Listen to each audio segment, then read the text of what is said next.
Hello everyone and welcome back to my channel. आज हम बात करेंगे कॉन्स्टिट्यूशन के एब्सोल्यूट आर्टिकल्स को, that is article 17 and article 18। ये आर्टिकल सिर्फ फंडामेंटल राइट नहीं है, ये सोशल जस्टिस और इक्वालिटी का प्रोफाउंड डिक्लेरेशन है। इसका मकसद यही कि जो चले आ रहे डिस्क्रिमिनेशन को अबॉलिश करे और किसी भी हायरार्किकल डिस्टिंक्शन को अबॉलिश करे। चलिए ये आर्टिकल के बारे में पढ़ते हैं जो इगैलिटेरियन सोसाइटी के तरफ मोटिव रखता है। So let's get started. Article 17 act as a promise जो अबॉलिश करता है अनटचेबिलिटी को। Article 17 states that untouchability is abolished and its practice in any form is prohibited.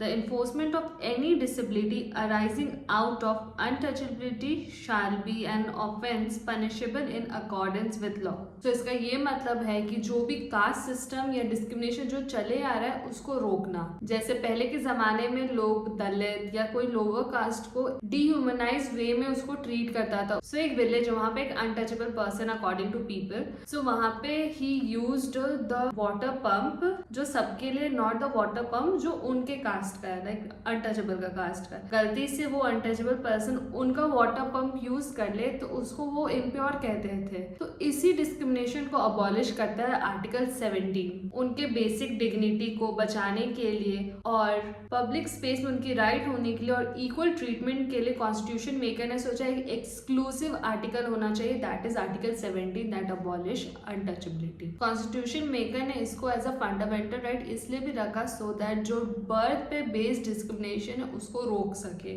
Article 17 एक एब्सोल्यूट राइट है, मतलब अनटचेबिलिटी की स्कोप 0 होगी। इसमें कोई रीजनेबल रेस्ट्रिक्शन नहीं है, लाइक आर्टिकल 14-15 में रीजनेबल रेस्ट्रिक्शन है पर इसमें रीजनेबल रेस्ट्रिक्शन भी नहीं, ये एब्सोल्यूट राइट है। The term in any form का मतलब है कोई भी तरह का डिस्क्रिमिनेशन नहीं हो सकता है। बस कह देना कि अनटचेबिलिटी को अबॉलिश करना, इससे काम नहीं चलता है। इसलिए पार्लियामेंट ने इनैक्ट किया है protection of civil rights act 1955। So इस एक्ट के थ्रू पेनल्टीज डिस्क्राइब्ड है, अगर कोई अनटचेबिलिटी प्रैक्टिस किया तो उसके अगेंस्ट ये पनिशमेंट दिया जाएगा। इस आर्टिकल के थ्रू आप स्टेट को बस चैलेंज नहीं कर सकते हो, अगर कोई प्राइवेट इंडिविजुअल आपके साथ अनटचेबिलिटी प्रैक्टिस कर रहा है तो उसके अगेंस्ट भी ये आर्टिकल अप्लाई होगा। सो इस आर्टिकल के through dignity, equality, fraternity, commitment दिखाती है हमारी।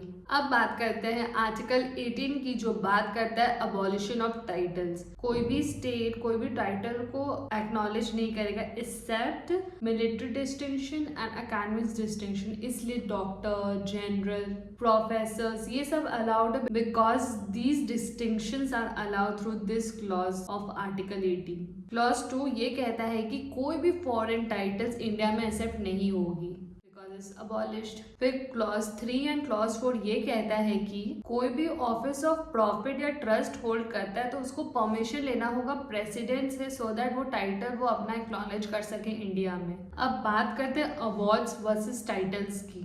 क्या अवार्ड्स लाइक भारत रत्न, पद्मश्री ये सब अबॉलिश्ड है इंडिया में, वो टाइटल लेने से अबॉलिश्ड है? इसका आंसर सुप्रीम कोर्ट ने Balaji Raghavan versus Union of India 1966 में दिया था। तो कोर्ट ने कहा कि ये अवार्ड्स टाइटल्स नहीं है, ये एक मेरिट की रिकॉग्निशन है और ये अवार्ड्स वैलिड है। पर हाँ एक कंडीशन है, आप इस अवार्ड को अपने नाम के आगे या पीछे नहीं डाल सकते हो। अगर आपने आगे या पीछे अपने नाम पे ये अवार्ड डाला तो वो अवार्ड आपकी रिवोक हो जाएगी। सो आर्टिकल 17, आर्टिकल 18 और पहले वीडियोस में मैंने कवर किया आर्टिकल 14, 15 एंड 16, ये सारे covered has a right to equality under our Indian constitution. So इसी राइट टू इक्वालिटी के बकेट में article 17 and article 18 covers social equality. So अगर आपको ये वीडियो अच्छा लगा और आर्टिकल 17 और 18 समझ में आया सो प्लीज सब्सक्राइब और आप बताओ कि नेक्स्ट वीडियो में किस पे बनाओ।